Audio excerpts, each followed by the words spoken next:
வணக்கம், நான் உங்கள் சிவா. நேற்று விடிய காலையில் இஸ்ரேல் நாட்டு ராணுவம் சவுத் காசாவை தாக்கி அழிச்சிருக்காங்க. அதில் 50 பேர் இறந்துருக்காங்க, 100 பேர்கிட்ட காயமாயிருக்காங்க. அதுக்கு அவங்க சொன்ன ரீசன் என்னன்னா, அந்த இடத்துல இருந்தது அமாஸ் குரூப், அதனால நாங்கள் தாக்கணும்ன்ட்டு.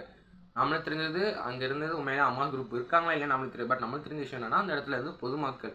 இதே 2 மாதம் பின்னால் போய் பார்த்தோன்னா, அதே இஸ்ரேல் நாட்டு பிரதமர் நித்தன்யாஹு சொல்லியிருக்காரு, பொதுமக்கள் யாராச்சும் பாதுகாப்பாக இருக்கணும்னா சவுத் காசாவில் போய் ஸ்டே பண்ணிக்கலாம், அந்த இடத்துல இஸ்ரேல் நாட்டானும் தாக்குதல் நடத்தாதுன்ட்டு. பட் ஏன் இன்னைக்கு விடிகாலில் தாக்குதல் நடத்தினாங்க அங்கே அப்படின்னு சொல்லிட்டு ஐக்கிய நாடு சபை கேள்வி கேட்டிருக்காங்க. கேள்வி கேட்டு 1 மணி நேரத்திலேயே அந்த நாட்டு பிரதமர் நித்தன்யாஹு மீடியா இனிமேல் நாங்கள் தாக்குனது தப்பு தான், மன்னிச்சுக்கோங்கன்னு சொல்லி மீடியா மன்னிப்பு கேட்டிருக்காரு. பட் ஒரே ஒரு மன்னிப்பு, அங்கே 50 பேர் இறந்துருக்காங்க, சரியாக போச்சு எல்லாமே. அதனால இஸ்ரேலுக்கு போகக்கூடிய சப்போர்ட்ஸ் எல்லாமே கொஞ்சம் கொஞ்சமாக குறைஞ்சிக்கிட்டே வருது. இந்த போர் நிறுத்தணும்னு சொல்லிட்டு ப்ரெஷர் அதிகமாகிக்கிட்டே போகுது இஸ்ரேல் மேலே. போக போக பார்ப்போம் எங்கே போய் நிற்கிதுன்னு. அது வரை உங்களை விடைபெறுவது உங்கள் MS தமிழ்.